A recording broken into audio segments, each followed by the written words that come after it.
2 থেকে 5 মিনিট, 2 থেকে 5 মিনিট। তাহলে 2 থেকে, যদি কোনো পেশেন্টের ব্লিডিং টাইম 2 থেকে 5 মিনিট বোঝায়, তাহলে এটা কি বোঝায়? এটা বোঝায় যে প্লেটলেটটা ভালো আছে। কিভাবে কি ভালো? প্লেটলেটের কাউন্ট ঠিক আছে, কাউন্ট ওকে আছে, এবং প্লেটলেটের ফাংশনও ওকে আছে। তাহলে যদি কোনো পেশেন্টের ব্লিডিং টাইম যদি নর্মালের থেকে বেশি হয়, মানে 5 মিনিটের মধ্যে ব্লিডিং থামতেছে না, সময় বেশি লাগতেছে, তাহলে কি বোঝায়? তার মানে বোঝায় প্লেটলেটের ডিফেক্টিভ। তাহলে ডিফেক্ট 2 জায়গায় হতে পারে। এগেইন, একটা হতে পারে তার কাউন্টে কোনো সমস্যা হয়েছে, অথবা তার ফাংশনে কোনো সমস্যা হয়েছে। তাহলে মনে রাখবেন, প্লেটলেটের কাউন্ট যদি সমস্যা হয়, কমে যায়, থ্রম্বোসাইটোপেনিয়া হয়, তাহলে কি হবে? থ্রম্বোসাইটোপেনিয়া হলে পেশেন্টের কিন্তু কি হবে? ব্লিডিং টাইম বাড়বে। ব্লিডিং টাইম বাড়বে মানে প্লেটলেট তার ফাংশন করতে পারবে না। যেমন ডেঙ্গু হলে কি হয়? থ্রম্বোসাইটোপেনিয়া হয়, এবং পেশেন্টের কি হয়? ব্লিডিং হয়, এবং রক্ত পড়া বন্ধ হয় না। আরেকটা হচ্ছে ফাংশন। প্লেটলেট তার ফাংশন, ধরেন প্লেটলেট কাউন্ট ঠিক আছে, কিন্তু প্লেটলেট সব ডিফেক্টিভ হলে সে তার কাজ করতে পারবে? থ্রম্বাসথেনিয়া যদি হয়, তাহলে কিন্তু ব্লিডিং টাইম কি হবে? আপনার ব্লিডিং টাইম প্রলং হবে। আরেকটা কন্ডিশন আছে যেটাকে বলা হয় ভন উইলেবেন ডিজিজ। এই ডিজিজে একটা বিশেষ জিনিস, এটা মাথায় রাখতে হবে, এই কোশ্চেনটা পরীক্ষাতে আসে। ভন উইলেবেন ডিজিজে আপনার প্লেটলেটের কাউন্টও ঠিক থাকে, কাউন্টও ওকে থাকে, ফাংশনও ওকে থাকে, তারপরও পেশেন্টের কি হয়? ব্লিডিং টাইম বেশি থাকে। কেন? ওয়াই? এইটা কিন্তু পরীক্ষা থাকে, আপনাকে বলবে যে এমন একটা ডিজিজ যেখানে প্লেটলেটের কাউন্ট ঠিক আছে, ফাংশন ঠিক আছে, তারপর ব্লিডিং টাইম বেশি, মানে প্লেটলেট তার কাজ করতে পারতেছে না, প্রাইমারি হিমোস্ট্যাসিস করতে পারতেছে না। কেন? তাহলে এইটা উত্তর কি হবে? উত্তর হবে ভন উইলেবেন ডিজিজ। তাহলে ভন উইলেবেন ডিজিজে কেন এরকম হয় মনে রাখবেন, ভন উইলেবেন ফ্যাক্টর নামে একটা ফ্যাক্টর আছে। এই ফ্যাক্টরটা হচ্ছে প্লেটলেটকে তার অ্যাগ্রিগেশন করতে সাহায্য করে। প্লেটলেটকে তার অ্যাগ্রিগেশন করতে সাহায্য করে। এই অ্যাগ্রিগেশন যদি না হয়, যদি ভন উইলেবেন ফ্যাক্টর না থাকে, তখন যে রোগ হয় তার নাম ভন উইলেবেন ডিজিজ। তাইলে যদি কারো কোনো পেশেন্টের ভন উইলেবেন ফ্যাক্টর না থাকে, তাহলে তার প্লেটলেটের কাউন্ট ঠিক থাকলে, ফাংশন ঠিক থাকলেও প্লেটলেট কিন্তু অ্যাগ্রিগেট করতে পারবে না। সেক্ষেত্রে ব্লিডিং টাইম কি হবে? ব্লিডিং টাইম প্রলং হবে। ব্লিডিং টাইম প্রলং হওয়ার অর্থ হচ্ছে পেশেন্টের ব্লিডিং থামতেছে না, নির্দিষ্ট সময়ের মধ্যে পেশেন্টের ব্লিডিং থামতেছে না। তার মানে হচ্ছে কি? তাহলে ব্লিডিং টাইম প্রলংড, এবং পেশেন্টের প্লেটলেটের কোথাও কি আছে? ডিফেক্ট আছে। হয় কাউন্ট কমতে পারে, না হয় ফাংশন ডিফেক্ট থাকতে পারে, অথবা ভন উইলেবেন ফ্যাক্টর থাকতে পারে, যেখানে কাউন্ট এবং ফাংশন দুটো ঠিক থাকা সত্ত্বেও ব্লিডিং টাইম প্রলং হতে পারে। চলে আসেন পেজ নাম্বার 84। ডেন্টাল, আপনারা তো মানুষের দাঁত তুলবেন, তাই না? তো আমরা তো প্রায় বলি যে চটকান দিয়ে দাঁত ফেলে দিব, সেটা কিন্তু আপনারা করতে পারবেন না। যে তোকে একটা চটকান দিব দাঁত পড়ে যাবে, সেটা কিন্তু আপনাদের করার সুযোগ নাই। তো আপনারা পাস করেন, আইপিসিপিএস দেন আর রেসিডেন্স দেন, আপনি পরীক্ষায় পাস করেন আর না করেন, আপনি তো সার্জন। সো আপনার প্র্যাকটিসে কোনো বাধা নাই। অন্যান্য ডিসিপ্লিনে আমরা যারা আসি, বা অন্য ডিসিপ্লিনে যারা আছে, তাদের কিন্তু একটা বাধা থাকে যে পাস করতে হবে, অভিজ্ঞতা অর্জন করতে হবে, তারপরে গিয়ে প্র্যাকটিস। আপনাদের কিন্তু সেটা না, আপনারা কিন্তু আগেই পারেন। এটার যেমন সুবিধা আছে, অসুবিধা আছে। অসুবিধা কি? অসুবিধা হচ্ছে যে এই দেখেন, আজকে আপনি যে জিনিসটা পড়লেন, এটা কিন্তু প্র্যাকটিক্যালি আপনার জন্য অনেক গুরুত্বপূর্ণ। কারণ একটা পেশেন্টের দাঁত তুললেন, অথবা দাঁতের কোনো কাজ করলেন, ব্লিডিং স্টপ হচ্ছে না, আপনি বিপদে পড়ে যাবেন। তো এই জন্য আপনাকে তো জানতে হবে যে এই পেশেন্টের আপনার প্লেটলেট কিভাবে কাজ করে, কিভাবে প্রাইমারি হিমোস্ট্যাসিস হয়, কিভাবে ব্লাড কোয়াগুলেশন ফ্যাক্টরগুলো তৈরি হয়, কিভাবে এগুলো ডিগ্রেড হয়, ইন্ট্রিনসিক পাথওয়ে কি, এক্সট্রিনসিক পাথওয়ে কি। এগুলো কিন্তু আপনার প্র্যাকটিসের জন্য বেশি গুরুত্বপূর্ণ, রাদার দ্যান ইওর এক্সামে পাস করে আজকে না করলে 1 বছর পরে করবেন, 1 বছর না করলে 2 বছর পরে করবেন, কিন্তু সেটার থেকেও সবচেয়ে গুরুত্বপূর্ণ হচ্ছে আপনি পেশেন্টের সাথে আপনার কিরকম হচ্ছে। আপনি অ্যাজ আ গুড ক্লিনিশিয়ান আপনার কিন্তু এগুলো সম্পর্কে একটু সম্মুখ ধারণা রাখা আপনার জন্য ফরজ। ঠিক আছে? তাহলে দেখেন আপনাদের বইয়ে page number 84, platelet infinity star খুবই গুরুত্বপূর্ণ জিনিস, পরীক্ষাতে কিন্তু খুবই অনেক আসে, এবং আমি বলবো অনেক ভালো করে আপনারা কিন্তু পড়বেন। সো এই ছবিটার মধ্যে দেখেন পেজ নাম্বার 84-এ পুরা পেজ ইনফিনিটি স্টার দিবেন, একটা শব্দ এখান থেকে বাদ দিবেন না, ছবির মধ্যে কোনো কালো লেখা এখান থেকে বাদ দিবেন না। এখানে আমি যেটা বলতে চাচ্ছি সেটা হচ্ছে দেখেন লাইফ স্প্যান দেখেন, প্লেটলেটের লাইফ স্প্যান কিন্তু মাত্র 8 থেকে 12 দিন, এবং হাফ লাইফ হচ্ছে 4 দিন। এটা কেন বললাম, এটা এই কারণে বললাম আপনারা অনেকে ওরাল ম্যাক্সিলোফেশিয়াল সার্জন হবেন, তাই না? হবেন তো অবশ্যই। তো আপনারা যারা আপনারা সার্জারির মতোই সার্জন হবেন, এবং সার্জারি যখন আপনারা করবেন তখন কিন্তু আপনারা পেশেন্টের ব্লাড দিবেন। অনেক সময় দেখা যায় পেশেন্টের লোকজন অনেক ক্যালাস থাকে, অনেকে গরিব থাকে, অনেকে পেশেন্টের আত্মীয় স্বজন থাকে না, তারা কি করে না, ব্লাডের ডোনার ম্যানেজ করতে পারে না, তারা ব্লাড ব্যাংক থেকে কিনে ব্লাড গুলো অপারেশনের জন্য যোগাযোগ করে। এরকম অবস্থায় মনে করেন একটা পেশেন্টের ব্লিডিং হচ্ছে, আপনি ধারণা করছেন এটা ডেঙ্গু জনিত ব্লিডিং, আপনি হয়তো ইমার্জেন্সি কাজ করা লাগছে, ডেঙ্গু ছিল পেশেন্টের, আপনি জানতেন না বা ইমার্জেন্সি আসছে বুঝেন নাই, অপারেশন করতেছেন, ব্লিডিং হচ্ছে, তো ওই সময় কিন্তু আপনাকে কি করতে হবে, প্লেটলেট পেশেন্টকে ট্রান্সফিউজ করতে হবে। হোল ব্লাড যখন ট্রান্সফিউজ করে ওখানে তো প্লেটলেটও থাকে, সো প্লেটলেটটাও আসে। এখন আপনি যদি কোনো একটা পেশেন্টকে যদি আপনি ব্লাড ব্যাংকের ব্লাড দেন, যেটা কিনা 1 মাসের পুরানো, তাহলে কিন্তু এই পেশেন্টের ব্লিডিং কখনো স্টপ হবে না। কেন বলেন তো? বিকজ দেখেন প্লেটলেট কিন্তু বাঁচে মাত্র 4 দিন, 4 দিন পরে 50% প্লেটলেট গায়েব হয়ে যায় ব্লাডের ব্যাগের মধ্যে। তাহলে যে ব্লিডিংটা প্লেটলেটের জন্য হচ্ছে বা ব্লিডিং ডিসঅর্ডারের জন্য হচ্ছে, সেই পেশেন্টকে কিন্তু ব্লাড ব্যাংকে 4 দিনের পুরানো ব্লাড দেওয়া যাবে না। তাহলে কিন্তু প্লেটলেট জনিত যে ব্লিডিং সেটা কিন্তু স্টপ হবে না। এই জন্য সবসময় আমরা বলি যে ব্লিডিং ডিসঅর্ডারে যদি কখনো কোনো পেশেন্টের ব্লিডিং হয়, তাহলে in that case you always prefer fresh ব্লাডটাকে প্রেফার করা হয়। ঠিক আছে? তাহলে একটা ব্লাড ব্যাগে যদি আপনি একটা ব্লাড ব্যাগকে 7 দিনের বেশি স্টোর করেন, অনেকে দেখবেন 1 মাস 2 মাস পুরো ব্লাড আনতেছে। একবার আমার ক্যালাস রোগী যেটা করছে, সে বাংলা সিনেমা স্টাইলে একটা বোতলে বরিশাল থেকে ব্লাড নিয়ে আসছে, এসে বলছে ম্যাডাম এটা দেওয়া যাবে কিনা বলেন। তা আমি বললাম এটা তো গরম হয়ে গেছে, এটা কিভাবে দিব?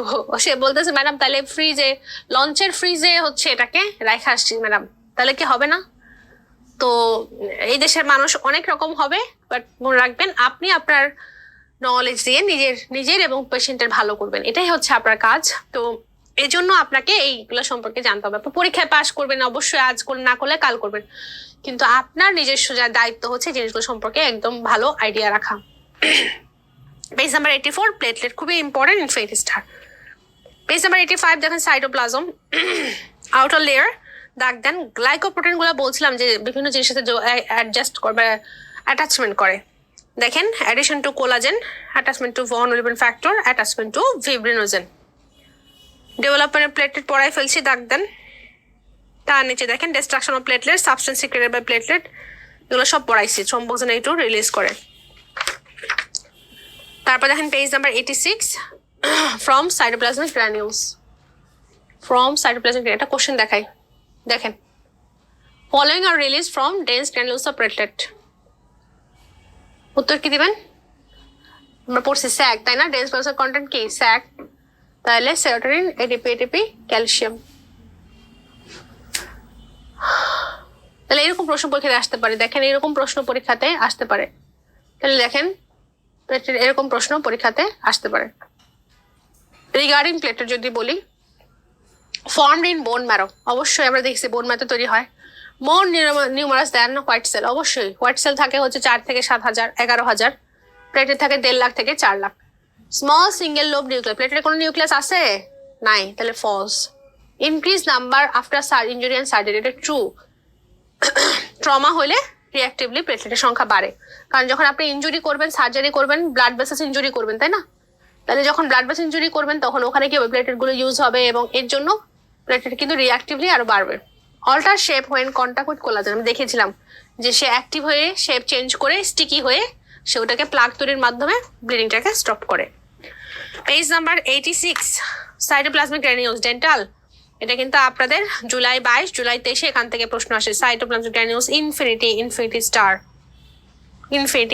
স্টার।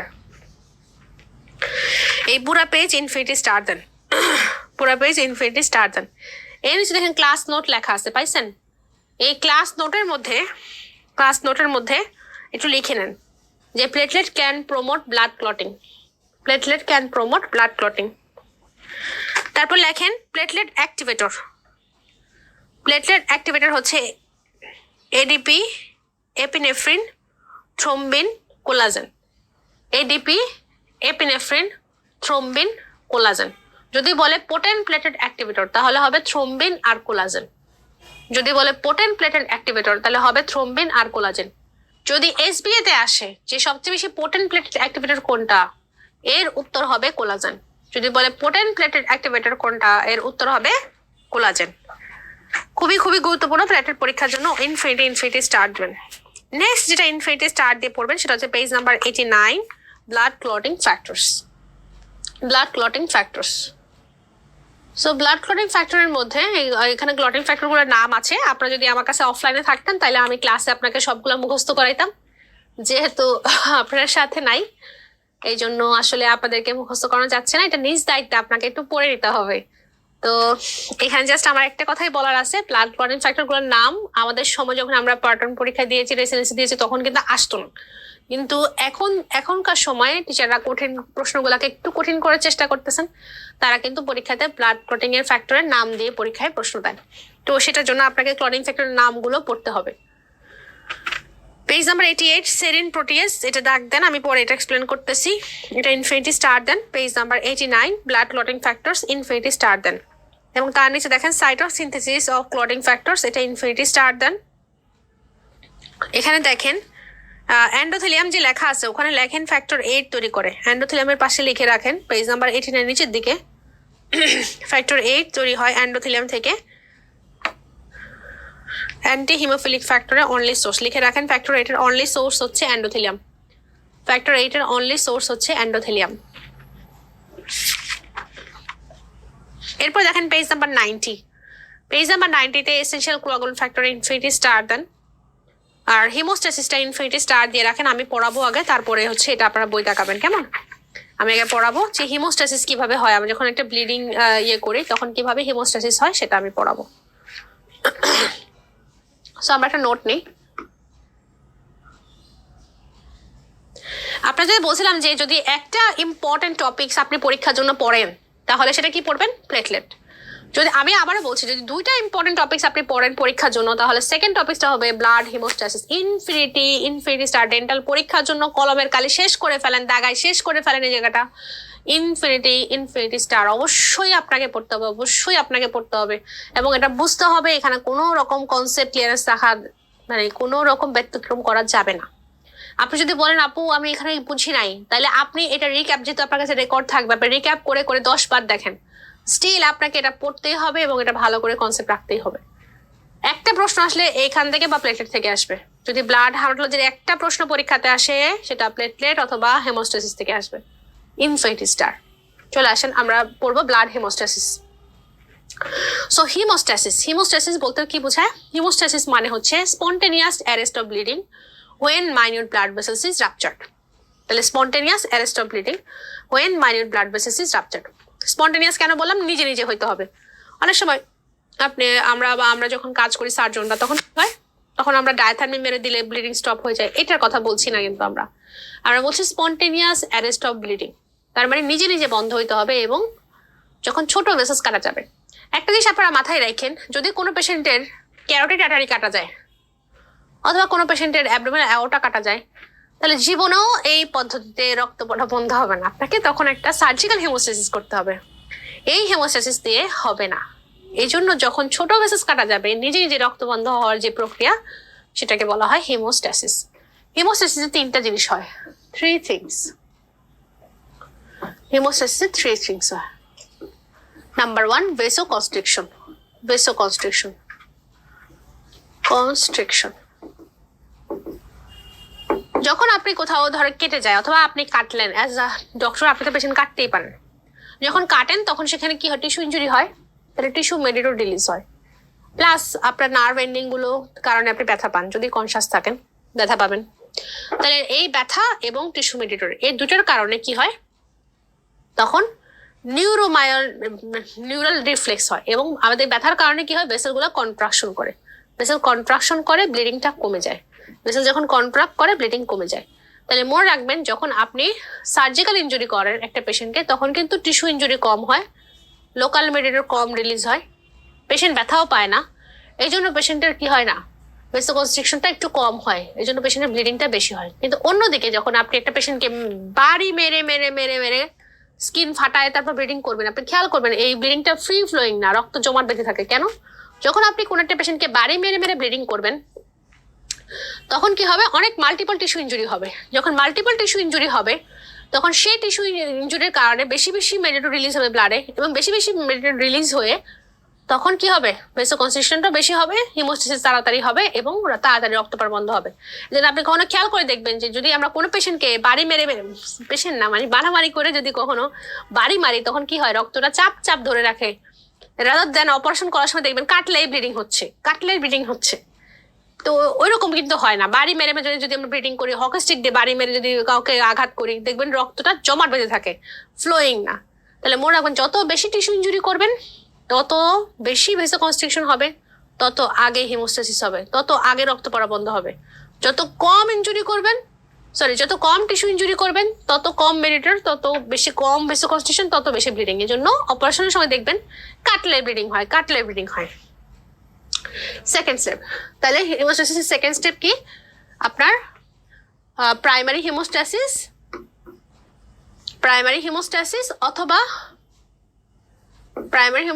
অথবা প্লেটলেট প্লাগ ফর্মেশন। তাহলে আপনারা জানেন, অলরেডি আমি এটা পড়াই ফেলছি। আমি বলেছি আপনাদেরকে যে কিভাবে প্লেটলেট প্লাগ ফর্মেশন হয়, সেটা আমি আর এখন বলবো না। Number 3, the clotting mechanism. So ইনফেন্টিস্টাল ক্লটিং মেকানিজম আমাদের পড়তে হবে। এখন আসুন ক্লটিং মেকানিজম কিভাবে হয়। আমাদের বডিতে ক্লটিং মেকানিজম, ক্লটিং পাথওয়ে দুই রকম হয়। ক্লটিং পাথওয়ে দুই রকম। একটাকে বলা হয় ইন্ট্রিনজিক পাথওয়ে, আরেকটাকে বলা হয় এক্সট্রিনজিক পাথওয়ে।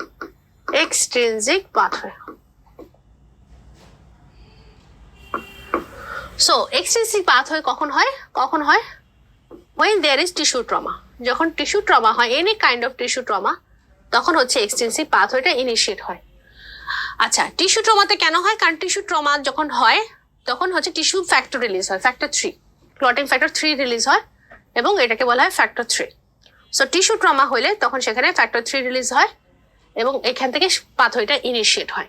এখন একটু খেয়াল করেন, টিস্যু ট্রমা অনেকভাবে হতে পারে। আপনি সার্জারি করলে টিস্যু ট্রমা হতে পারে, কোনো পেশেন্ট যদি গলধোলাই খায় টিস্যু ট্রমা হতে পারে, কোনো পেশেন্টকে যদি আপনার রোড ট্রাফিক অ্যাক্সিডেন্ট হয় তখনও কিন্তু কি হতে পারে, টিস্যু ট্রমা হতে পারে। Doesn't matter what is the cause, tissue trauma হইলে সেখানে যে পাথওয়েতে ক্লটিং হবে সেটার নাম কি, এক্সটেন্সিভ পাথওয়ে। ফ্যাক্টর 3 রিলিজ হয়, সেটা ফ্যাক্টর 3 এর এ হয়। এ মানে অ্যাক্টিভেটেড ফ্যাক্টর, সেটা ফ্যাক্টর 7 কে অ্যাক্টিভেট করে, ফ্যাক্টর 7 এর এ হয়। ফ্যাক্টর 7 তখন ফ্যাক্টর 7 তখন ফ্যাক্টর 10 কে অ্যাক্টিভেট করে, ফ্যাক্টর 10 অ্যাক্টিভেট হওয়ার পর তার নাম হয় ফ্যাক্টর 10 এর এ। ফ্যাক্টর 10 তখন অ্যাক্টিভেট হওয়ার পরে ফ্যাক্টর 2 কে অ্যাক্টিভেট করে, সেটা হয় ফ্যাক্টর 2 এর এ। এবং ফ্যাক্টর 2 এর এ যখন হয়, ফ্যাক্টর 2 এর নাম হচ্ছে প্রথম বিন। এই প্রথম বিন যখন অ্যাক্টিভেট হয় তখন তার নাম হয় থ্রোম্বিন। ফ্যাক্টর 2 এর এ যখন অ্যাক্টিভেট হয় তখন সেটা ফ্যাক্টর 1 কে অ্যাক্টিভেট করে, 1 এর এ হয়। ফ্যাক্টর 1 এর নাম হচ্ছে ফিব্রিনোজেন। এই ফিব্রিনোজেন যখন অ্যাক্টিভেট হয় তখন তার নাম হয় ফিব্রিন। এই ফিব্রিনটা এরকম জাল তৈরি করে, মাছ যেমন জালে আটকা পড়ে, তখন এই জালটার মধ্যে আমাদের ব্লাড সেলস গুলো সব আটকা পড়ে যায় এবং এটা হয় ব্লাড ক্লট। এই ক্লটটাকে স্টেবল করে ফ্যাক্টর 13, যার নাম ফিব্রিন স্টেবিলাইজিং ফ্যাক্টর। আশা করি আপনারা এতটুকু বুঝতে পারছেন। আমি আশা করছি আপনারা এতটুকু বুঝতে পারছেন। এখন দেখেন, তাহলে টিস্যু ট্রমা হলে এই ফ্যাক্টরটা কখন, এই পাথওয়ে কখন হবে, আপনার যদি টিস্যু ট্রমা হয়। প্রশ্ন হচ্ছে, এখানে খেয়াল করেন, vitamin K dependent clotting factor বলা হয় 2, 7, 9, 10 কে বলা হয় vitamin K dependent clotting factor. তাহলে এখানে খেয়াল করেন, ফ্যাক্টর 7, ফ্যাক্টর 10, ফ্যাক্টর 2 এগুলো কি vitamin K dependent clotting factor না? তাহলে মনে রাখবেন, এক্সট্রিনসিক পাথওয়েকে হেল্প করে vitamin K dependent clotting factors. Vitamin K dependent clotting factor extrinsic পাথওয়েকে হেল্প করে। এক্সট্রিনসিক পাথওয়েটা ঠিকঠাক আছে কিনা এটা বোঝার জন্য আমরা যে পরীক্ষা করি, সেই পরীক্ষার নাম হচ্ছে প্রথম বিন টাইম উইথ আইএনআর। শুধু প্রথম বিন টাইম পরীক্ষাতে থাকলে উত্তর ট্রু হবে, প্রথম বিন টাইম উইথ আইএনআর। এবং এই পাথওয়েকে আপনি চাইলে, ডাক্তার হিসেবে আপনি চাইলে এই পাথওয়েকে ব্লক করে দিতে পারেন। আপনি চান যে আপনার পেশেন্ট রক্ত পড়ে মরে যাক, রক্ত বন্ধ না হোক, তাহলে অ্যান্টিকোয়াগুলেন্ট আপনি ব্যবহার করতে পারেন এই পাথওয়েকে ব্লক করার জন্য। তাহলে এই পাথওয়েকে যে এটার মাধ্যমে ব্লক করা যায় সেটাকে বলা হয় ওয়ারফারিন। ওয়ারফারিন নামক ড্রাগের মাধ্যমে এক্সট্রিনসিক পাথওয়ে ব্লক হয়ে যায় এবং আপনার এই পাথওয়ের মাধ্যমে রক্ত জমা বাঁধতে পারে না। তাহলে ওয়ারফারিন দিলে সাইড এফেক্ট কি হবে? ব্লিডিং হবে। ওয়ারফারিন দিলে সাইড এফেক্ট কি হবে? ব্লিডিং হবে। আমি এই পাশে যা লিখেছি সেটা আপনাকে এইভাবেই মনে রাখতে হবে, এইভাবেই পড়তে হবে। আমি প্রশ্ন করলে এভাবেই উত্তর দিতে হবে। আমি আপনাকে উদাহরণ দিচ্ছি। আমি যদি বলি ফ্যাক্টর 7 ঠিকঠাক আছে কিনা, এটা কোন পরীক্ষার মাধ্যমে বুঝবেন? উত্তর হবে পিটি উইথ আয়নার। আমি যদি বলি ফ্যাক্টর 2 ঠিকঠাক আছে কিনা, ফ্যাক্টর 2 কে ব্লক করবেন কোন আপনার হচ্ছে, যদি বলি ফ্যাক্টর 2 কোন পাথওয়েকে হেল্প করে, উত্তর হবে এক্সট্রিনসিক পাথওয়ে। আমি যদি বলি ফ্যাক্টর 3 কখন রিলিজ হয়, টিস্যু ট্রমা হলে রিলিজ হয়। আমি যদি বলি ফ্যাক্টর 10 কিরকম clotting factor, vitamin K dependent clotting factor. আমি যদি বলি ভিটামিন কে ডিপেন্ডেন্ট ক্লটিং ফ্যাক্টরকে আপনি কিভাবে অ্যাসেস করবেন, প্রথম দিন টাইম উইথ আয়নার। আমি যদি বলি ভিটামিন কে ডিপেন্ডেন্ট ক্লটিং ফ্যাক্টরকে আপনি কিভাবে ব্লক করবেন, ওয়ারফারিন। আমি যদি বলি ভিটামিন কে ডিপেন্ডেন্ট ক্লটিং ফ্যাক্টরকে আপনি কোন পাথওয়েকে সে হেল্প করে, এক্সট্রিনসিক পাথওয়ে। আমি যদি বলি একটা পেশেন্ট সার্জারি হয়েছে, সেই পেশেন্টের ক্লটিং হওয়ার জন্য কোন ক্লটিং ফ্যাক্টর হেল্প করবে, vitamin K dependent clotting factor. তার মানে আমি এখানে যা লিখেছি সেটা আপনি একসাথে মনে রাখবেন, একসাথে পড়বেন, একসাথে বলবেন এবং ওরা সবসময় একসাথেই থাকবে। কখন এদেরকে আলাদাভাবে পড়া যাবে না, আলাদাভাবে মনে রাখা যাবে না, ঠিক আছে? আমি যদি বলি ভিটামিন কে ডিপেন্ডেন্ট ক্লটিং ফ্যাক্টরকে কিভাবে ব্লক করবেন, উত্তর হবে ওয়ারফারিন। আমি যদি বলি ফ্যাক্টর 3 কে কিভাবে ব্লক করবেন, উত্তর হবে ওয়ারফারিন। তার মানে আমি এখানে যা লিখেছি এই সাইডে সেটা আপনি একসাথে বলবেন, একসাথে পড়বেন, একসাথে মনে রাখবেন। নেক্সট চলে আসেন হচ্ছে আপনার আমরা পড়বো হচ্ছে এখন, আমরা কি পড়বো? আমরা পড়বো হচ্ছে এখন intrinsic pathway. So intrinsic pathway কিভাবে শুরু হয়, স্টার্টিং কিভাবে হয়। তাহলে স্টার্টিং কিভাবে হয় মনে রাখবেন। আমরা যখন সিগারেট খাই, আমরা তো খাই না সাধারণত, যারা খায় আর কি তারা খায়। সো সিগারেট খাই অথবা হচ্ছে আমরা যে সারাক্ষণ ফরমালিনযুক্ত খাবার খাচ্ছি, এই যে খাবারগুলো অথবা যে অক্সিডেটিভ স্ট্রেস, এসব স্ট্রেসের কারণে কিন্তু এমনিতেই আমাদের বডির যে কোলাজেন থাকে, সেই বডির কোলাজেন বলতে আমাদের ব্লাড ভেসেলসে যে কোলাজেন গুলো থাকে সেগুলো কি হতে পারে, এক্সপোজ হতে পারে। কিভাবে হয়? ওই যে এন্ডোথেলিয়াম গুলো ইনজুরি হয়, বিভিন্ন যারা সিগারেট স্মোকিং করে তাদের এই এন্ডোথেলিয়াম গুলো কি হয়, ইনজুরি হয়ে যায়। এন্ডোথেলিয়াম যখন ইনজুরি হয়ে যায় তখন কি হয় তাদের, তখন তাদের এই সাবএন্ডোথেলিয়াল কোলাজেন গুলো এক্সপোজ হয়ে যায়। এই কোলাজেন গুলো কিছু ক্লটিং ফ্যাক্টরকে কি করতে পারে, ক্লটিং ফ্যাক্টরকে অ্যাক্টিভেট করতে পারে, নাম্বার 1। নাম্বার 2, অনেক সময় দেখা যায় আমরা পেশেন্টকে কি করে হার্ট ভালভ পরায় রাখি। এই হার্ট ভালভ যখন পরায় রাখি তখন আল্লাহ তো আমাদেরকে খুব সফট করে হার্ট ভালভ বানাই দিচ্ছে, তো আমরা ওটা ফালাই দিয়ে একটা নতুন হার্ট ভালভ যখন দিই, আল্লাহর মতো তো সফট বানাতে পারি না, মেকানিক্যাল হার্ট ভালভ দিই। যখন এই মেকানিক্যাল হার্ট ভালভ গুলো মুভ করে তখন কি হয়, তখন হচ্ছে ওইটার বাড়িতে আমাদের প্লেটলেট গুলো ভেঙে যেতে পারে। এই ভাঙা প্লেটলেট তাদের ফসফোলিপিড গুলো, ফসফোলিপিড এই পাথওয়েকে ইনিশিয়েট করবে, এই পাথওয়েকে স্টার্ট করতে পারে। কেমন? তাহলে মনে রাখবেন ইন্ট্রিনসিক পাথওয়েটা শুরু হয় হচ্ছে বাই কোলাজেন সাবএন্ডোথেলিয়াল কোলাজেন এটাকে স্টার্ট করতে পারে, অথবা প্লেটলেট ফসফোলিপিড এটাকে স্টার্ট করতে পারে। কোথা থেকে শুরু হয়? ফ্যাক্টর 12 দিয়ে শুরু হয়। ফ্যাক্টর 12 যখন অ্যাক্টিভেট হয়, ফ্যাক্টর 12 এর এ হয়, সেটা ফ্যাক্টর 11 কে অ্যাক্টিভেট করে, 11 এর এ হয়, সেটা ফ্যাক্টর 9 কে অ্যাক্টিভেট করে, ফ্যাক্টর 9 এর এ হয়। ফ্যাক্টর 9 তখন ফ্যাক্টর 10 কে অ্যাক্টিভেট করে এবং 10 এর এ হয়। বাকি পাথওয়ে দুটার ক্ষেত্রেই সেম। ইন্ট্রিনসিক পাথওয়ে এই পর্যন্ত আলাদা, বাকিটুকু এক্সট্রিনসিক পাথওয়ের মতোই। এই জন্য এই পাথওয়েটাকে বলা হয় কমন পাথওয়ে, কমন পাথওয়ে।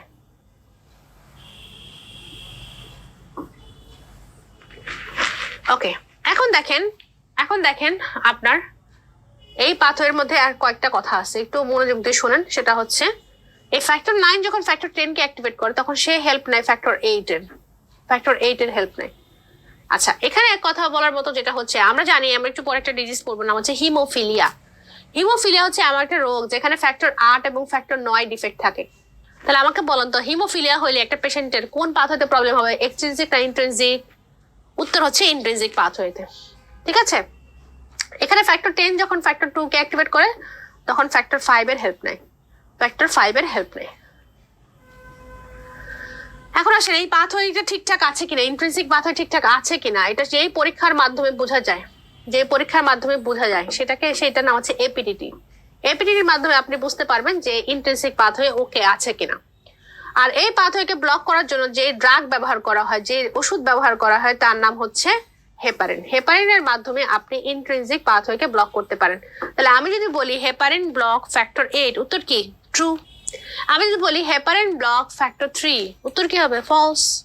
তাহলে আমি এই পাশে যা লিখেছি সেটা আপনি একসাথে পড়বেন, একসাথে জানবেন এবং একসাথে মনে রাখবেন। আলাদা করে মনে রাখা যাবে না, আলাদা করে পড়া যাবে না, যাতে আপনি পরীক্ষাতে ভুল না হয়। আচ্ছা, এখানে একটা কথা বলার প্রয়োজন, সেটা হচ্ছে ক্লটিং পাথওয়েতে এক্সট্রিনসিকের সমস্যা হোক বা ইন্ট্রিনসিকের সমস্যা হোক, ক্লটিং পাথওয়ে যদি প্রবলেম, যে কোনো একটাতে প্রবলেম থাকলে সেটা অ্যাসেস করা হয় বাই ক্লটিং টাইম। ক্লটিং টাইমের মাধ্যমে ক্লটিং পাথওয়েকে অ্যাসেস করা হয়। কোনো পেশেন্টের যদি ক্লটিং টাইমে প্রবলেম থাকে, নর্মাল ক্লটিং টাইম হচ্ছে 5 থেকে 11 মিনিট বা 7 থেকে 11 মিনিট, কোনো কোনো জায়গায় বলে হোক, অসুবিধা নেই, একটা হইলেই হইলো, 7 থেকে 11 মিনিটই বললাম। তাহলে কোনো পেশেন্টের যদি ধরেন একটা পেশেন্টের ক্লটিং টাইম 15 মিনিট, তাহলে তার ব্লাড ক্লট হয়তো অনেক সময় লাগতেছে। তার মানে কি বোঝায়? তার এই এক্সট্রিনসিক বা ইন্ট্রিনসিক কোথাও একটা ডিফেক্ট আছে। এরপরে সেই ডিফেক্ট খোঁজার জন্য আপনি কি করবেন? পিটি উইথ আইএনআর করবেন, এপিডিটি করবেন। যদি পিটি উইথ আইএনআর এর প্রবলেম থাকে তাহলে তার এক্সট্রিনসিক পাথওয়ে প্রবলেম, এপিডিটি যদি অ্যাবনর্মাল আসে তাহলে আপনার ইন্ট্রিনসিক পাথওয়েতে প্রবলেম। তাহলে মনে রাখবেন, আপনার ক্লটিং পাথওয়েকে অ্যাসেস করার জন্য আপনি করবেন ক্লটিং টাইম বা সিটি, আর আলাদা করে কোন পাথওয়েতে প্রবলেম আছে সেটা বোঝার জন্য আপনি করবেন প্রথম বিন টাইম উইথ আইএনআর আর এপিডিটি। আর আলাদা করে যদি জানতে চান যে আমি এই জানতে চাই যে এই ক্লটিং ফ্যাক্টর ডিফেক্ট আছে কিনা, তাহলে ওই ক্লটিং ফ্যাক্টরে অ্যাসে করবেন। যেমন হিমোফিলিয়াতে আমার ফ্যাক্টর 8, ফ্যাক্টর 9 এর অ্যাসে করি, করে বোঝার চেষ্টা করি যেটা কি হিমোফিলিয়া এ না হিমোফিলিয়া বি। হিমোফিলিয়া এ তে ফ্যাক্টর 8 কম থাকে, হিমোফিলিয়া বি তে ফ্যাক্টর 9 কম থাকে। এই জন্য আমরা কি করি, হিমোফিলিয়াতে আমরা এই টেস্টগুলো সাধারণত করে থাকি। আশা করি এখানে কারো কোনো প্রবলেম নাই। যেহেতু আপনারা আমার সাথে এই মুহূর্তে অফলাইনে নাই, আমার সামনে নাই, আপনাদের কাছে ফিডব্যাক নেওয়ার আমার কোনো সুযোগ নেই। তো যদি আপনারা না বুঝে থাকেন, এইটা আবার ভালো করে দেখবেন, এবং এখান থেকে কিন্তু অনেক প্রশ্ন থাকে, আপনি যদি না বোঝেন তাহলে উত্তর করাটা কিন্তু আপনার জন্য ডিফিকাল্ট হবে। আমরা পাওয়ার পয়েন্টে যাই। এখন দেখেন, এই সবকিছু এতক্ষণ যা পড়ালাম সেটা আছে। আমাদের যে ছবি দেখি, তা দেখেন haemostasis, vessel constriction, primary haemostasis and fibrin clot conversion. So দেখেন এখানে কিরকম প্রশ্ন থাকতে পারে যদি আমরা বলি। দেখেন, when a blood vessels become injured, its endothelial collagen fiber are exposed to the blood. এটা তো ট্রু, তাই না? endothelial collagen কি হবে? এটা কি হবে? Sub endothelial collagen. কি হবে? Sub endothelial collagen. Sub endothelial collagen. It is dilated by newly released. Dilate হয় যখন ব্লাড ভেসেল ইনজুরি হয়, তখন কি ব্লাড ভেসেল ডাইলেট হয় নাকি কনস্ট্রিক্টেড হয়? কনস্ট্রিকশন, এটা ফলস হবে। Passing by platelet becomes sticky, তাই না? Platelet becomes sticky, true. Web of fibrin strand tightly interweave the platelet plug. তাহলে ফিব্রিন স্ট্র্যান্ড একটু আমরা দেখছি ক্লট তৈরি হয় ফিব্রিন পলিমার দিয়ে, true. The clotting factor of the following blood become activated. দেখছি আমরা clotting factor গুলো অ্যাক্টিভেট হয় by intrinsic mechanism. তাহলে মনে রাখবেন এক্সট্রিনসিক ট্রমা ছাড়া, মানে টিস্যু ইনজুরি ছাড়া যত পদ্ধতি আছে সবকিছু হয় ইন্ট্রিনসিক পাথওয়েতে। তার মানে কোনো পেশেন্ট যদি ট্রমা হয়, রোড ট্রাফিক অ্যাক্সিডেন্ট হয়, গণধোলাই খায়, আপনি অপারেশন করেন, সব হচ্ছে এক্সট্রিনসিক, মানে টিস্যু ইনজুরি করলে সেটা এক্সট্রিনসিক। এছাড়া যত পদ্ধতি আছে সব পদ্ধতি কি ইন্ট্রিনসিক পাথওয়ে। আপনি একটা পেশেন্টের কাছ থেকে ব্লাড নিয়ে সেটা ফালায় রাখলেন, মনে করেন টেবিলে ফালায় রাখলেন, ও তো জমাট বাঁধবে, তাহলে কিভাবে বাঁধবে?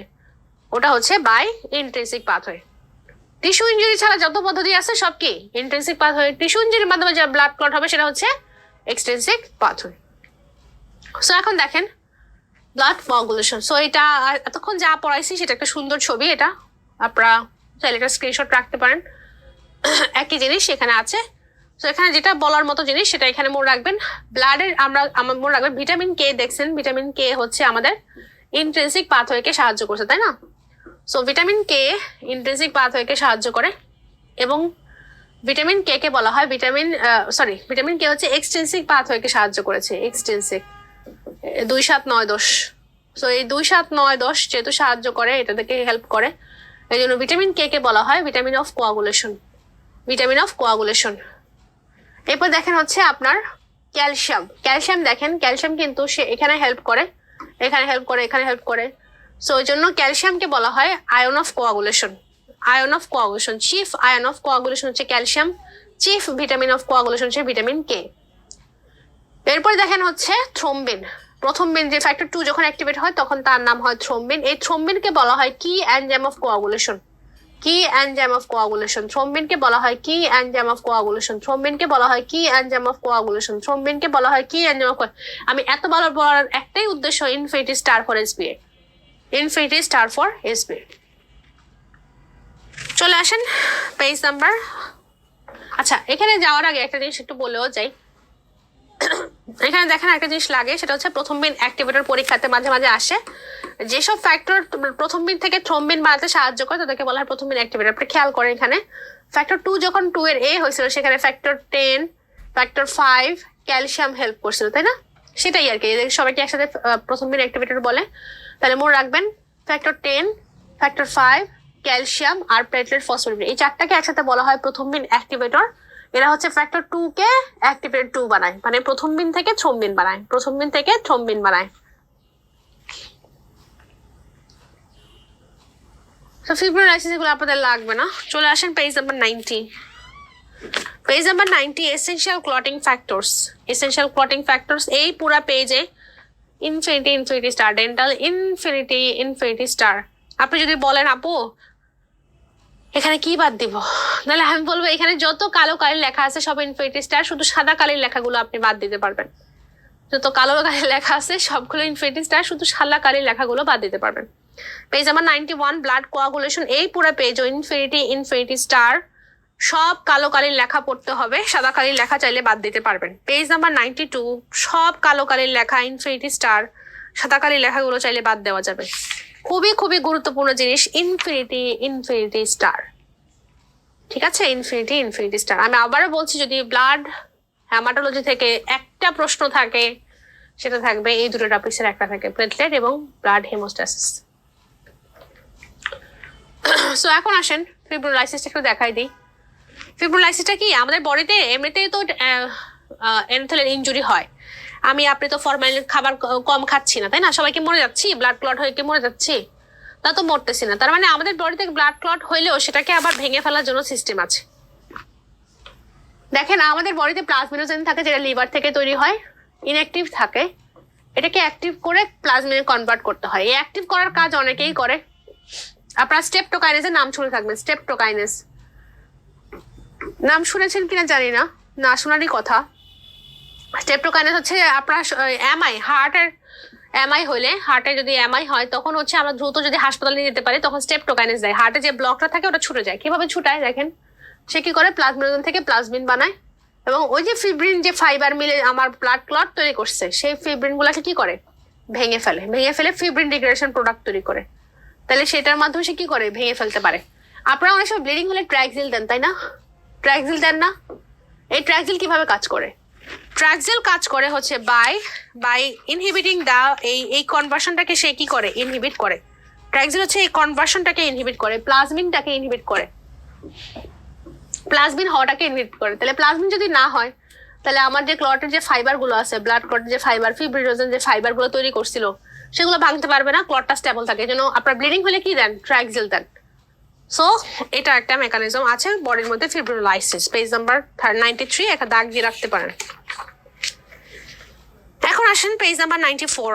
Page number 94, anticoagulant. Page number 94, anticoagulant. নামগুলো পরীক্ষার জন্য খুবই গুরুত্বপূর্ণ। অ্যান্টিকোয়াগুলেন্ট আপনাদের নামগুলো পরীক্ষার জন্য খুবই খুবই গুরুত্বপূর্ণ, কেমন? ইনফিনিটি স্টার দেন page number 94, anticoagulant. Page number 94 এর উপরের দিকে দেখেন, why blood doesn't clot inside the blood vessels. Why blood doesn't clot inside the blood vessels, এটা দাগ দিয়ে রাখেন।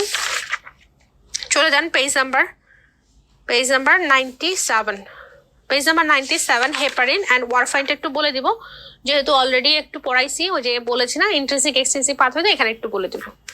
সো দেখেন আপনাদের জন্য হেপারিন যদি বলি, হেপারিনটা দেখেন, হেপারিনটা কি? আমরা বলছি হেপারিন কোন পাথওয়েকে ব্লক করে? ইন্ট্রিনসিক পাথওয়ে, তাই না? দেখেন হেপারিন কাজ করে কিভাবে, এটা ইনফিনিটি স্টার দিয়ে মনে রাখবেন।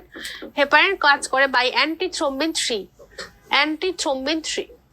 সো অ্যান্টি থ্রোম্বিন 3 এর কাজ কি আপনারা জানেন, প্রথম বিন থেকে থ্রোম্বিন হইতে হবে, যেটা কিনা থ্রোম্বিন হইলে সেটা পরে ফিব্রিন থেকে ফিব্রিন বানাবে, ফিব্রিন জাল বানাবে, ব্লাড ক্লট বানাবে। তাহলে কোনো পেশেন্টের যদি প্রথম বিন থেকে থ্রোম্বিন তৈরি না হয়, তাহলে সেই পেশেন্টের কি আর ফিব্রিন জাল তৈরি হতে পারবে না। তাহলে হেপারিন কিভাবে কাজ করে, হেপারিন অ্যাক্ট বাই অ্যান্টি থ্রোম্বিন 3 এর সাথে কাজ করে, বাইন্ড করে সে প্রথম বিন থেকে আর থ্রোম্বিন হইতে দেয় না। তাহলে থ্রোম্বিন না হলে ফিব্রিন থেকে ফিব্রিন হইতে পারে না, কোনো ব্লাড ক্লট হয় না। তাহলে হেপারিনের ফাংশন কিভাবে অ্যাসেস করবেন, একসাথে রাখতে বলেছিলাম, কি বলেছিলাম, এপিডিটি, তাই না? হেপারিনের ফাংশন অ্যাসেস করবেন এপিডিটির মাধ্যমে। তাহলে হেপারিন দিলে পেশেন্টের কি হবে, ব্লিডিং হওয়ার চান্স, কারণ আপনি তো ব্লিডিং পাথ, আপনার ক্লটিং যে পাথ হয় সেটাকে ব্লক করে রাখছেন। তাহলে হেপারিন দিলে সাইড এফেক্ট কি হবে, ব্লিডিং হতে পারে। হেপারিন দিলে সাইড এফেক্ট কি হতে পারে, ব্লিডিং হতে পারে। একটা পেশেন্ট হেপারিন খায়, দাঁত তুলতে আসছে, সাইড এফেক্ট কি হবে, ব্লিডিং হবে। এই জন্য হেপারিন দিলে আপনার জানতে হবে যে পেশেন্টের ব্লিডিং টেন্ডেন্সি কতটুকু, এটা আপনি এপিডিটি পরীক্ষা করলে সেটা আপনি বুঝতে পারবেন। হেপারিন 2 রকম আছে, একটাকে বলা হয় আনস্যাচুরেটেড হেপারিন, আরেকটাকে বলা হয় লো মলিকুলার ওয়েট হেপারিন। হেপারিন দিলে ব্লিডিং হবে কিনা সেটা আপনি এপিডিটি করার মাধ্যমে বুঝতে পারবেন, সাধারণত আনস্যাচুরেটেড হেপারিন গুলোতে বেশি ব্লিডিং হয়, লো মলিকুলার ওয়েট হেপারিনে বেশি ব্লিডিং হয় না। এই জন্য লো মলিকুলার ওয়েট হেপারিন দিলে সেটাকে এপিডিটির মাধ্যমে অ্যাসেস করার কোনো প্রয়োজন নাই। হেপারিন ধরেন একটা পেশেন্ট আসছে আপনার কাছে, দাঁত তুলতে, আপনি জানতেন না, আপনি দাঁত তুলে ফেলছেন, এখন ব্লিডিং হচ্ছে। তো মনে রাখবেন হেপারিনের অ্যান্টিডটও পাওয়া যায়, নাম হচ্ছে প্রোটামিন সালফেট। প্রোটামিন সালফেট দিয়ে পেশেন্টের ব্লিডিং কন্ট্রোল করা যায়, হেপারিনকে অ্যান্টাগোনাইজ করা যায়। পেজ নাম্বার 97 হেপারিনটা 2-3টা স্টার দিয়ে রাখেন। বিশেষ করে কিভাবে কাজ করে, অ্যান্টি থ্রোম্বিন 3 এর মাধ্যমে কাজ করে, infinity star for you.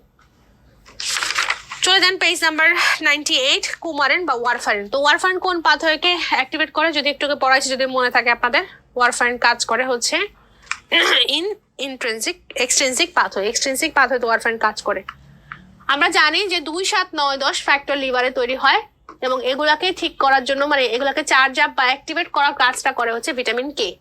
Vitamin K যখন ওদেরকে অ্যাক্টিভেট করে তখন তার নিজের চার্জ শেষ হয়ে যায়, তখন ভিটামিন কে কে আবার পুনরায় রিচার্জ করতে হয়।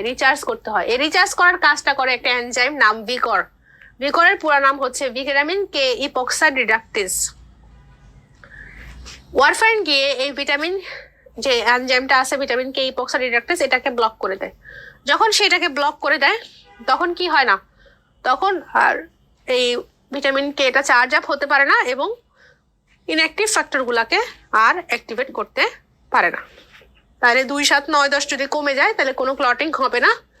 তাহলে ওয়ারফারিন এভাবে কাজ করে। আপনাকে পরীক্ষাতে বলবে যে ওয়ারফারিন কিভাবে কাজ করে, আপনি বলবেন বাই অ্যান্টাগোনাইজিং ভিটামিন কে কে অ্যান্টাগোনাইজ করে। আর যদি স্পেসিফিক্যালি বলতে চায় যে ভিটামিন ভিকর যে এনজাইমটা আছে, ভিকর এনজাইমকে অ্যান্টাগোনাইজ করে, ইনফিনিটি স্টার দিয়ে মনে রাখতে হবে। ভিটামিন কে অ্যান্টাগোনাইজ করে কাকে, ভিকর এনজাইমকে অ্যান্টাগোনাইজ করে। আর হচ্ছে এখানে এটা এটুকু পরীক্ষার জন্য খুবই গুরুত্বপূর্ণ। ওয়ারফারিন দিলে কাজ করতে 72 আওয়ার্স সময় লাগে। কেন সময় লাগে, কারণ হচ্ছে মনে করেন আজকে তারিখ, মনে করেন আজকে হলো কোন একটা তারিখে, আজকে আপনি কি করলেন, পেশেন্টকে ওয়ারফারিন দিলেন, তাহলে আজকে থেকে কিন্তু আর 2, 7, 9, 10 অ্যাক্টিভেট হবে না।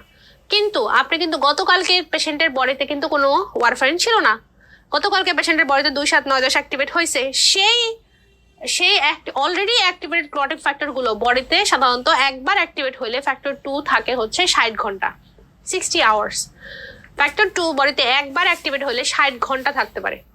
এই জন্য আপনি ওয়ারফারিন দিলেও যতক্ষণ না ওই আগের অ্যাক্টিভেট হওয়া ফ্যাক্টর 2 বডি থেকে এলিমিনেট না হচ্ছে, ততক্ষণ কিন্তু আপনার পেশেন্টের বডিতে ওয়ারফারিন কাজ করতে পারবে না।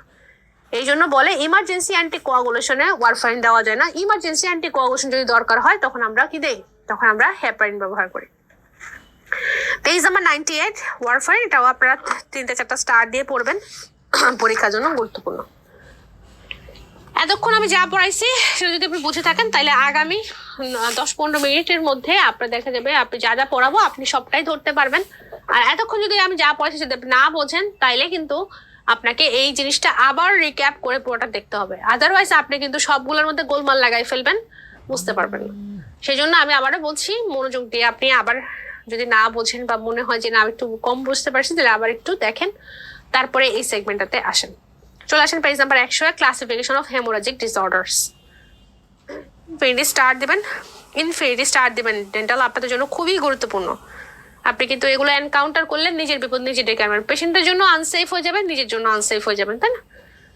পেশেন্ট পার্টিতে আজকাল অনেক মারমুখী, তো আজকাল সবাই সবকিছু বোঝে, ইন্টারনেটের বদলতে সবাই সবকিছু বোঝেন, তো নিজের নলেজ আপগ্রেড করা ছাড়া আমাদের হাতে আসলে কোনো উপায় নেই। যদি আপনি এই প্রফেশনে থাকতে চান, তো আমরা এত কষ্ট করে 5-6 বছর পড়ছি, এখন আর কই যাব? এই জন্য ইটস বেটার যে আপনারা এখানে ইনভেস্ট করেন এবং হচ্ছে নলেজে, এই নলেজের সময়টুকু যেটুকু আপনার সময় দিয়েছেন আমি বলবো একটু কাজে লাগান। এটা আপনাদের ব্যক্তিগত জীবনে, পার্সোনাল লাইফে অনেক কাজে লাগবে। সো এতক্ষণ আমি যা পড়ালাম, হিমোস্ট্যাসিসের 3টা মেকানিজম পড়ালাম, যে ভেসো কনস্ট্রিকশন হয়, প্লেটলেট তার প্লাগ তৈরি করে এবং ব্লাড ক্লট ফ্যাক্টর গিয়ে ওখানে ক্লট তৈরি করে। তো 3 ভাবে সেই ব্লাডটা জমাট বাঁধায়, রক্ত পড়া বন্ধ করে।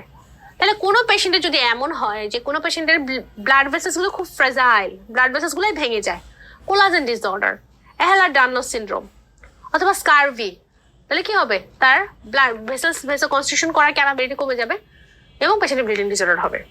আচ্ছা, সেকেন্ড আমরা বলছি প্লেটলেট। সো প্লেটলেট তার প্লাগ তৈরি করার মাধ্যমে রক্ত পড়া বন্ধ করে। কোনো প্লেটলেট যদি কম থাকে, ডেঙ্গু, কোনো প্লেটলেট যদি অ্যাবনর্মাল থাকে, থ্রম্বাসথেনিয়া, প্লেটলেট ঠিক আছে, তারপর প্লেটলেট কাজ করতে পারতেছে না, বন ইলেভেন ডিজিজ, তাহলে কি হবে? প্লেটলেটের কারণে ব্লিডিং হবে। কোয়াগুলেশন ফ্যাক্টরে আসি, ক্লটিং মেকানিজম। কোনো পেশেন্টের ক্লটিং ফ্যাক্টর নাই, হিমোফিলিয়া।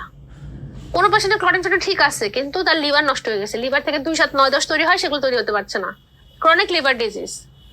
কোনো পেশেন্টকে ভিটামিন কে খাওয়ান নাই, জন্মগতভাবে বাচ্চা কোনা কেউন খায় নাই বা কোনা কেউন খাওয়ানো হয়নি, অথবা লিভার ম্যাচিউর হয় নাই, প্রিম্যাচিউর বেবি, কি হবে? ব্লিডিং হবে। Patient liver cirrhosis, hepatitis B থেকে লিভার সিরোসিস হয়ে গেছে, পেশেন্টের ব্লিডিং হবে। তাহলে এই যে এতগুলো কথা বললাম, আপনি যদি বেসিক মেকানিজম বোঝেন, এই কজগুলো পড়লে কিন্তু আপনি একদম টাট করে আপনার মাথায় ঢুকে যাবে। আচ্ছা ঠিক আছে, আপু তো এটা বলছে, এটা এরকম, এটা এরকম। তাহলে দেখেন page number 101, cause of haemorrhagic disorder. Vascular defect হতে পারে, প্লেটলেট ডিফেক্ট হতে পারে এবং কোয়াগুলেশনের ফ্যাক্টর ডিফেক্ট হতে পারে। কোয়াগুলেশন ফ্যাক্টর ডিফেক্টটা পরীক্ষাতে ভালো করে পড়বেন, ইনফিনিটি স্টার দিয়ে পড়তে হবে। এরপর দেখেন পেজ নাম্বার হলো পেজ নাম্বার 102। পেজ নাম্বার 102-তে দেখেন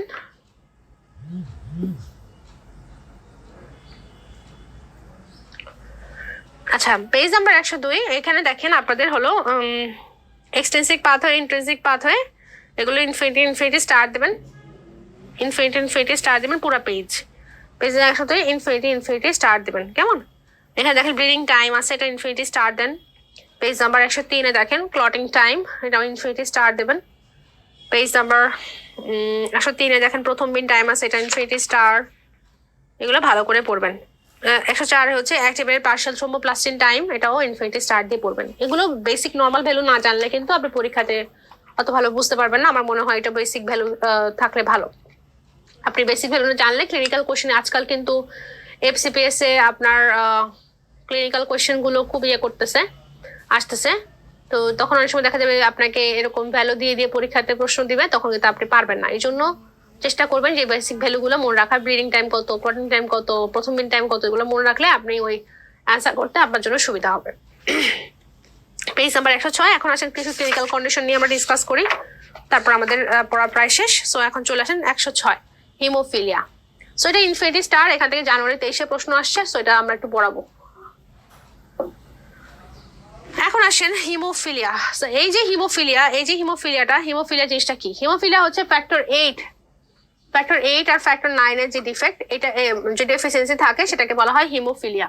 সো হিমোফিলিয়া যদি আপনার এখানে কি হয়, আপনার ফ্যাক্টর 8 অথবা 9 এর ডেফিসিয়েন্সি থাকতে পারে। সো ফ্যাক্টর 8 হচ্ছে যদি না থাকে তখন তাকে বলা হয় হিমোফিলিয়া এ, ফ্যাক্টর 9 যদি না থাকে তাকে বলা হয় হিমোফিলিয়া বি। ঠিক আছে, হিমোফিলিয়া এ অথবা হিমোফিলিয়া বি। এখন আসেন ফ্যাক্টর 8 এর যে ডেফিসিয়েন্সি সেটা হচ্ছে হিমোফিলিয়া এ, ফ্যাক্টর 9 এর যে ডেফিসিয়েন্সি সেটা হচ্ছে হিমোফিলিয়া বি। এখন আমাকে বলেন ফ্যাক্টর 8 আর 9 কোন পাথওয়ের অংশ, ইন্ট্রিনসিক নাকি এক্সট্রিনসিক? অবশ্যই ইন্ট্রিনসিক পাথওয়ের অংশ। তাহলে এই একটা পেশেন্টে ধরেন আপনাকে এসে বললো যে স্যার আমার বাচ্চা ছোটবেলা থেকে এরকম স্যার পড়ে গেলে স্যার কোথাও যদি কেটে যায় রক্ত পড়া স্যার বন্ধ হইতে চায় না। তো আমার ভাইয়েরও স্যার এই ডিজিজ ছিল, এখন আমার বাচ্চা যা ছেলে ওরও এরকম হয়েছে। স্যার এখন কি হয়েছে স্যার আপনি একটু বলেন।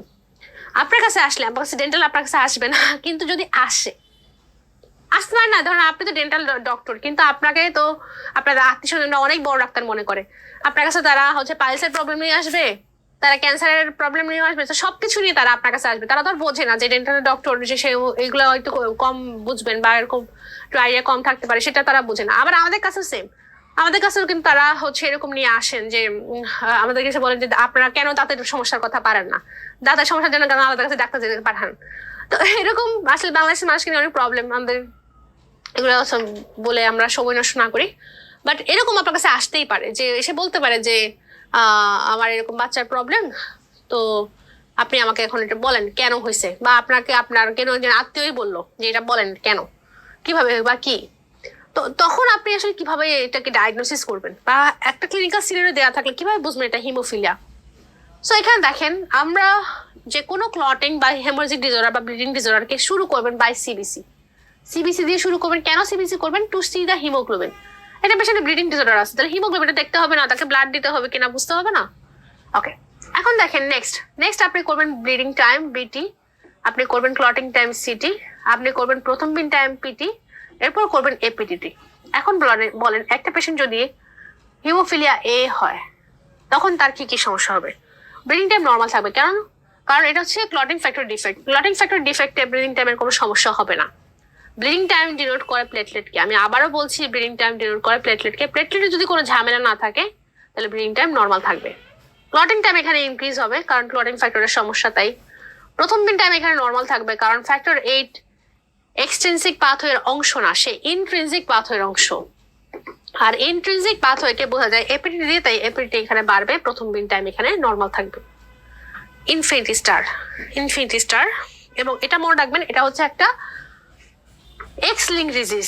আপনারা জানেন ছেলেদের এক্স থাকে একটা আর মেয়েদের এক্স থাকে দুইটা, তাহলে যেহেতু একটার মধ্যে প্রবলেম হইলে, মেয়েদের একটার মধ্যে সমস্যা হইলে আরেকটা এক্স এটাকে কাভার করে, সমস্যা হয় না। কিন্তু ছেলেদের যেহেতু একটাই এক্স থাকে, সেটা সমস্যা হলে ডিজিজটা প্রকাশ পায়। এই জন্য হিমোফিলিয়া ডিজিজটা ছেলেদের বেশি হয়, মেয়েদের কম হয়, মেয়েরা ক্যারিয়ার হয় বেশি। Page number 106 haemophilia. Infinity star দিবেন, ক্যারেক্টারিস্টিকটা পড়বেন এবং ইনভেস্টিগেশনটা ইনফিনিটি স্টার দিয়ে ভালো করে পড়বেন, টার্গেট জয়েন্টটাও পড়বেন। Page number 107 target joint and investigation খুব ভালো করে পড়বেন। হিমোফিলিয়ার কনফার্মেটরি টেস্ট কি? কনফার্মেটরি টেস্ট হচ্ছে ফ্যাক্টর অ্যাসে। ফ্যাক্টরটা কতটুকু আছে সেটা আমরা দেখবো, এটাকে বলা হয় ফ্যাক্টর অ্যাসে। যদি ফ্যাক্টর অ্যাসে যদি কম থাকে, মানে ফ্যাক্টর 8 যদি কম থাকে তাহলে হিমোফিলিয়া এ, ফ্যাক্টর 9 যদি কম থাকে তাহলে বলা হবে হিমোফিলিয়া বি।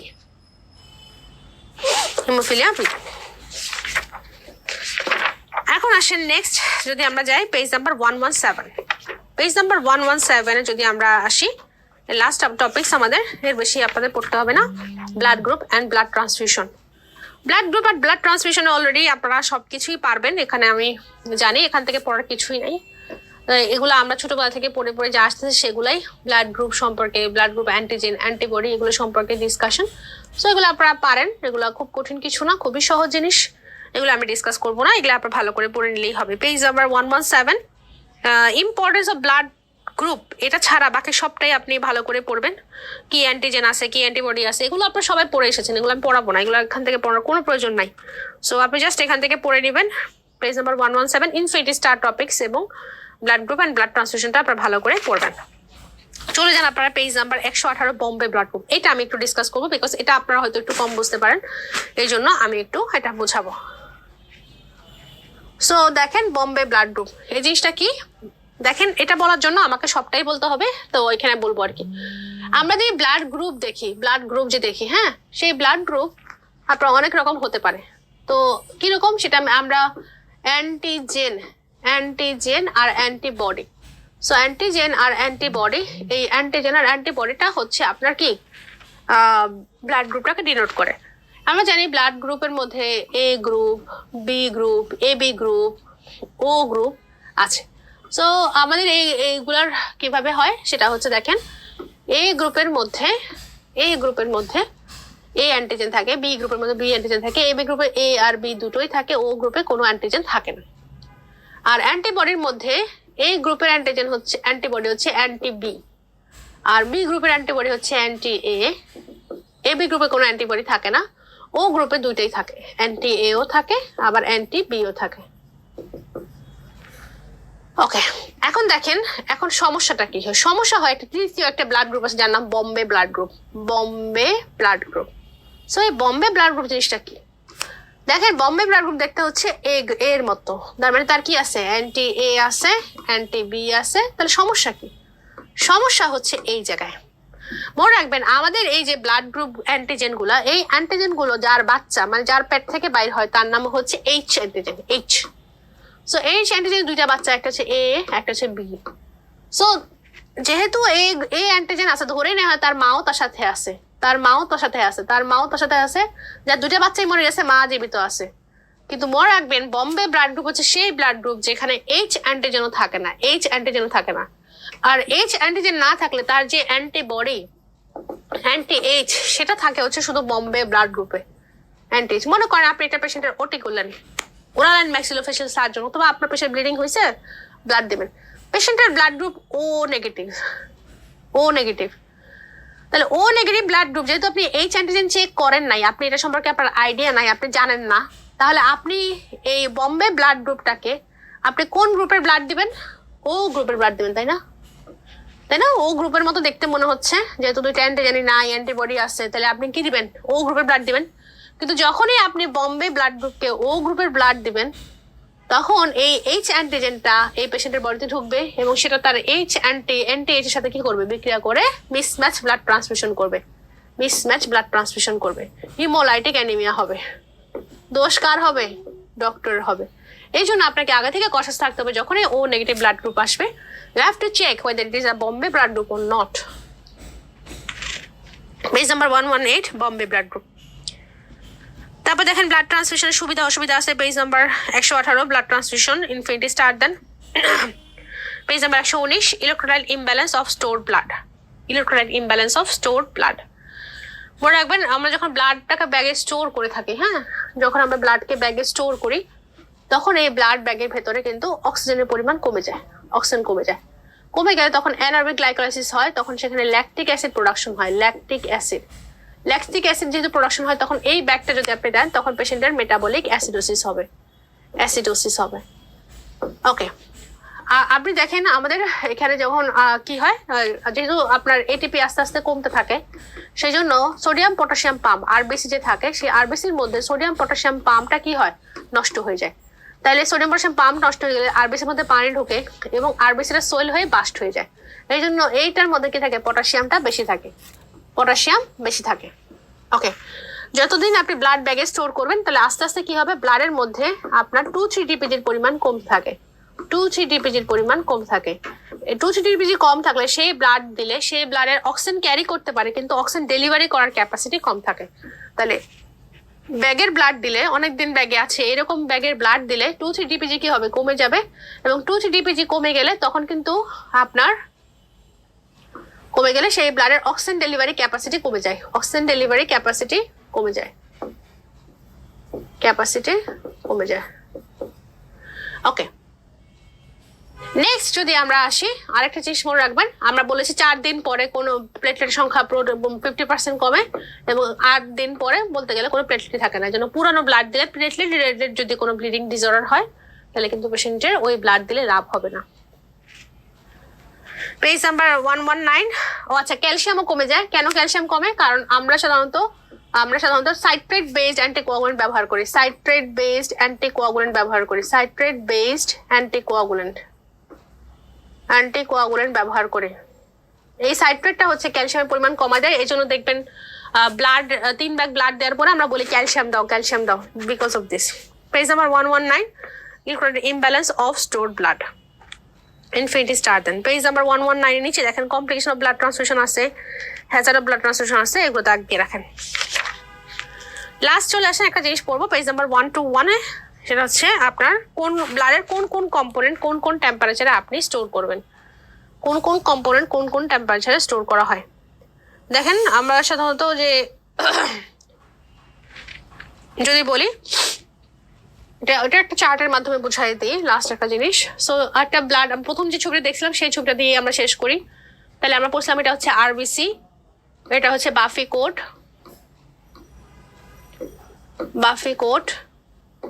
এটা হচ্ছে প্লাজমা। সো দেখেন, মনে রাখবেন যদি আপনি পুরো ব্লাডকে স্টোর করতে চান তাহলে আপনি করবেন +4 থেকে +8 ডিগ্রি সেন্টিগ্রেড টেম্পারেচারে আপনি স্টোর করবেন। শুধু যদি আরবিসি করতে চান তাহলে +2 থেকে +6 ডিগ্রি সেন্টিগ্রেড টেম্পারেচারে স্টোর করতে পারবেন। আচ্ছা, 2 থেকে 8। আচ্ছা, এরপর দেখেন হচ্ছে যদি বাফি কোডের মধ্যে যা আছে যেমন গ্র্যানুলোসাইট আর প্লেটলেট, এগুলাকে আপনি স্টোর করবেন হচ্ছে 22 ডিগ্রি সেন্টিগ্রেড টেম্পারেচারে, 22 ডিগ্রি সেন্টিগ্রেড। আর প্লাজমাকে আপনি করবেন হচ্ছে -32 -40 ডিগ্রি সেন্টিগ্রেড টেম্পারেচারে স্টোর করতে পারবেন। সো এখন আসলে একটা কোশ্চেন দেখাই আপনাকে কিভাবে পরীক্ষাতে প্রশ্ন আসে। স্টোরেজ টেম্পারেচার ব্লাড, তাহলে হোল ব্লাডকে আপনি কততে করবেন? ফলস, তাহলে কত হবে? 4 to 6। Red cell concentrate 2 to 8। প্লেটের কনসেন্ট্রেট এটা না 22 হবে। গ্র্যানুলোসাইট হচ্ছে 22 হবে। গ্র্যানুলোসাইট কনসেন্ট্রেট এটা ফলস, 22 ডিগ্রি হবে। ফ্রেশ পর্যন্ত -32 -40 ডিগ্রি। তাহলে দেখেন এই হলো, এভাবে পরীক্ষাতে প্রশ্ন থাকতে পারে। ডেভিডসন থেকে আসছে, সেরকম প্রশ্ন পরীক্ষাতে থাকতে পারে। আর ফাইনালি দেখেন আমাদের লাস্ট এটা দেখেন, একটু স্লাইডটা দেখে রাখেন যে আপনারা সেই জন্য কি কি পড়বেন সেটা হচ্ছে দেখেন আপনারা মেইনলি পড়বেন প্লাজমা প্রোটিন, ইনফিনিটি স্টার টপিকসগুলো পড়বেন মেইনলি। প্লাজমা প্রোটিনটা ভালো করে পড়বেন, এরিথ্রোপোয়েসিসটা খুব ভালো করে পড়বেন, এরিথ্রোপোয়েসিস ডিটেলস, সাইট কোথা থেকে হয়, রেড সেল অ্যাপিয়ারেন্স কিভাবে ইন্টারপ্রেট করে, এমসিবি কম হলে কি বেশি হলে কি, এগুলো বলেছি, নর্মাল ভ্যালুগুলো বলেছি আমরা। আয়রন ডেফিসিয়েন্সি অ্যানিমিয়াটা খুব ভালো করে পড়বেন, আয়রন অ্যাবজর্পশনটা ইনফিনিটি স্টার দিয়ে পড়বেন, নিউট্রোফিল, মোনোসাইট, মোনোনিউক্লিয়ার ফ্যাগোসাইটিক সিস্টেমটা infinity star, platelet and haemostasis দিয়ে পরীক্ষায় আসবে। যদি একটা প্রশ্ন ব্লাড হেমাটোলজি থেকে আসে সেটা প্লেটলেট এন্ড হিমোস্ট্যাসিস থেকে আসবে। ব্লাড ক্লটিং ফ্যাক্টরস গুলো খুব ভালো করে পড়বেন। অ্যান্টিকোয়াগুলেন্ট হেমোরেজিক ডিসঅর্ডারটা খুব ভালো করে পড়তে হবে, হিমোফিলিয়া পড়তে হবে, বিটিসিটি, পিটি, এগুলো সম্পর্কে একদম আপনার কনসেপ্ট ক্লিয়ার থাকতে হবে। তো আপনাদের সাথে তো আসলে ইন্টারাকশন করার সুযোগ নাই, কি কতটুকু বুঝেন নাই সেটুকু জানার কোনো সুযোগ নাই। আশা করি সবাই সবটুকু বুঝছেন। এবং আপনার হচ্ছে যদি না বোঝেন একবার রিওয়াইন্ড করার হচ্ছে রিকোয়েস্ট রইল, তারপর যদি না বোঝেন আমার সাথে কানেক্ট করতে পারেন। সবাইকে অনেক অনেক ধন্যবাদ, সবাই ভালো থাকবেন, ইনশাল্লাহ আবার দেখা হবে।